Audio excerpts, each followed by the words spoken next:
올해 5월 18일 세계기상기구가 2021년 세계기후현황 최종 보고서를 발표했습니다.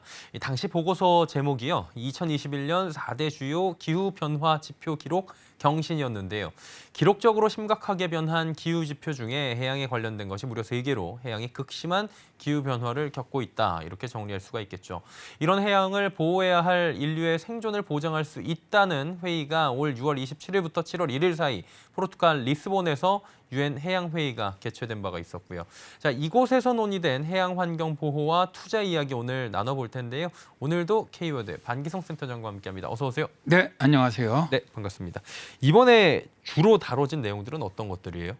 일단 그 개사를 갖다 했던 존 케리 미국 대통령 특사 기후 특사죠. 예, 기후 변화는 점점 더 뜨겁고 산성화되고 숨가 빠지면서 세계 바다에 엄청난 피해를 주고 있다. 해양열, 산성화, 탈산소는 해양 생물이라든가 생태계 식량 안보만 아니라 사회 경제적 발전에 큰 영향을 미친다. 바다 없이는 기후 문제를 해결할 방법이 없고 기후 없이는 해양 문제를 해결할 방법이 없다라고 말했고요. 예, 안토니오 구테우스 유엔 사무총장은 해양 비상사태를 해결하기 위한 4가지 권고안을 제시하기도 했습니다. 또 회의는 총 7개가 주요 세션으로 다루어졌는데요. 첫째가 해양 오염 문제로 주로 플라스틱 문제가 다뤄졌고요. 둘째가 지구 경제에 기여하는 해양 기반 경제를 강화해야 한다라는 것이었고요. 세 번째가 해양 및 해안 생태계 관리, 보호, 보존 및 복원에 관한 내용이었고요. 네 번째가 해양 산성화의 심각성 혹은 탈탄소화를 해결해야 한다. 이런 것들이었고요. 예. 다섯 번째가 어업을 지속 가능하게 하고 소규모 어업자가 해양 자원과 시장에 접근할 수 있는 방법을 제공해야 한다라는 것이었고요. 여섯 번째죠.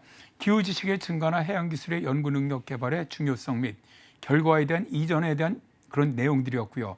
일곱 번째가 유엔 해양법 협약에 반영된 국제법을 시행을 함으로써 해양과 해양 자원의 보존 또 지속 가능한 이용을 증진한다는 것이었습니다. 예. 이제 먼저 해양 오염 문제를 다루는 세션에서는 주로 해양에 버려지고 있는 플라스틱 문제가 다뤄졌고요. 망가지고 있는 해양 및 해안 생태계 관리 및 보호 그리고 보존이나 복원에 관해서도 논의가 되었습니다. 특히 불법이라든가 비보고 비규제업이 많이 논의가 되었는데요.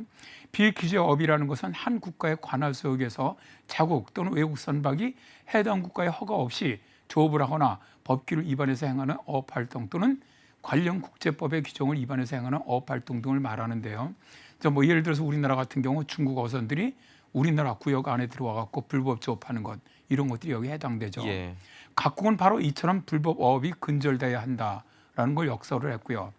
미국은 해상 운송의 탈탄소화라든가 공해보호구역의 확대를 촉구를 했고요. 영국이라든가 캐나다 등과 함께 불법 어업 규제 행동 동맹 체결을 발표하기도 했습니다. 그리고 캐나다는 개발도상국에서의 불법 어업 문제를 해결하기 위해서 170만 달러를 포함한 20개의 기부금을 발표했고요. 유엔 식량농업기구는 바다와 강, 호수가 책임 있고 지속 가능하며 공평하게 운영되어야만 전 세계를 먹여 살릴 수 있다라고 주장을 했습니다. 글로벌 지속 가능 수산물 이니셔티브는 불법 어업을 해결하기 위해서 항만국 조치협정의 비준을 요구하기도 했는데요. 이 외에도 해양의 보존이라든가 복원 등에 대한 다양한 의견 혹은 또 제안들이 발표가 됐습니다. 예. 이번 그 유엔 해양 회의에서 중요하게 다룬 부분이 지구 경제에 기여한 해양 기반 경제를 강화해야 한다. 이런 내용이었다고 하던데요. 그렇습니다. 최근에 이제 블루오션이라는 이런 개념이 예. 해양과 연관돼서 이제 많이 사용되고 있죠. 이번 유엔 해양에서 다양한 해양 그 기반 경제에 대한 지원이라든가 혹은 논의 그리고 협약이 있었습니다. 해양 회의에 참가했던 대표단은 300개 이상의 투자 약속을 발표를 했는데 2030년까지 해양 보호 구역과 해안 지역의 수송이라든가 확장 및 관리를 지원하기 위해서 최소 10억 달러를 투자하겠다라고 했고요. 청정 해양 이니셔티브의 일환으로 카리브 지역 전체에 1억 5천만 유로를 추가로 확장하겠다는 유럽투자은행의 약속이 있었고요. 호주의 대산호초 보존 및 복구에 대한 12억 달러 투자 약속이 있었습니다. 또한 나미비아는 해양 생태계 연구라든가 통제, 모니터링 및 감시를 수행하기 위해서 매년 500만 달러를 지원하겠다는 약속을 했고요. 중남미 개발운영이 5년 동안 12억 5천만 달러의 직접 자금을 투입을 해서 블루 경제, 특히 해안 생태계 회복, 블루 카본 등을 홍보하겠다라고 밝혔고요. 유럽위원회는 공해생물 다양성을 보호하기 위해서 70억 유로의 자발적인 기부금 50개 분야를 발표했습니다. 또 스웨덴은 해양의 보존과 지속 가능한 이용에 투자할 신블루캐피탈이 필요하다고 말하면서 예멘 해안에서 기름 유출을 막기 위해 500만 달러를 지원하겠다고 약속을 했습니다. 아일랜드는 국제해양경제연과의 연구 파트너십을 지원하기 위해서 국제해양활동에 1,000만 유로 지원을 약속을 했고요. 영국은 기후금융을 116억 파운드로 2배로 늘리고 청색 행성 기금에 5억 파운드를 투자를 하고 기후변화에 적응할 수 있도록 돕는 새로운 해안 프로그램에 1억 5,400만 파운드를 투자하겠다라는 약속을 내놓았습니다. 또한 핀란드는 해양 기반 경제를 지원하기 위한 1억 유로의 자발적인 약속 11개를 발표를 했고요.